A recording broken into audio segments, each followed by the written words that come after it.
Koalisi Masyarakat Sipil Anti Korupsi melaporkan penyelenggaraan retret kepala daerah yang dilangsungkan di Akmil Magelang, Jawa Tengah ke KPK Tribuners pada Jumat 28 Februari hari ini. Jadi koalisi ini menduga bahwa ada konflik kepentingan di dalam kegiatan retret yang digelar dari tanggal 21 sampai 28 Februari. Dan dosen hukum tata negara Universitas Andalas, Ferry Amsari, mewakili koalisi begitu menjelaskan bahwa pelaksanaan retret ini diduga melanggar ketentuan dan juga aturan perundang-undangan. Katanya ada sejumlah kejanggalan yang ditemukan dalam penyelenggaraan retret kepala daerah seperti misalnya penunjukan PT Lembah Tidar Indonesia sebagai perusahaan yang mempersiapkan retret, di mana koalisi masyarakat sipil mensinyalir bahwa PT LTI ini berada di dalam lingkaran kekuasaan.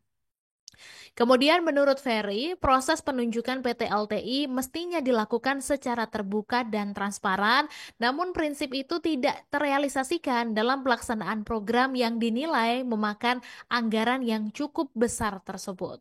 Jadi katanya ada kejanggalan, misalnya perusahaan PT Lembah Tidar Indonesia ini perusahaan baru dan juga mengorganisir program yang sangat besar se-Indonesia begitu.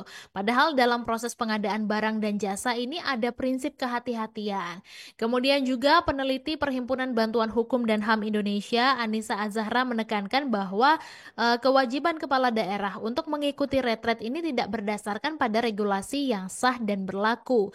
Jadi dia mengatakan bahwa kewajiban itu disertai adanya pembayaran biaya keikutsertaan bagi kepala daerah yang diduga dibebankan kepada APBD. Dan menurutnya hal tersebut sejatinya tidak diperbolehkan karena dianggap sebagai pengalihan dana secara tidak sah. Padahal pelaksanaan retret kepala daerah itu mesti ditanggung oleh APBN. Dan dari kejanggalan itu, Anissa mengungkapkan bahwa ternyata diduga pelaksana yang dipercaya untuk mengelola program retret kepala daerah tersebut adalah PT Lembah Tidar Indonesia, dan dia juga menyebut bahwa jajaran petinggi PT Lembah Tidar Indonesia ternyata diisi oleh kader Partai Gerindra.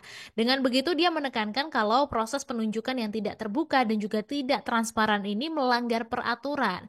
Kemudian Anissa juga menyesalkan pelaksanaan retret kepala daerah yang justru terkesan membuang-buang anggaran, di mana hal itu menimbulkan kontradiktif nih di tengah kebijakan efisiensi anggaran di sejumlah kementerian dan lembaga. Download Tribun X sekarang, menghadirkan lokal menjadi Indonesia.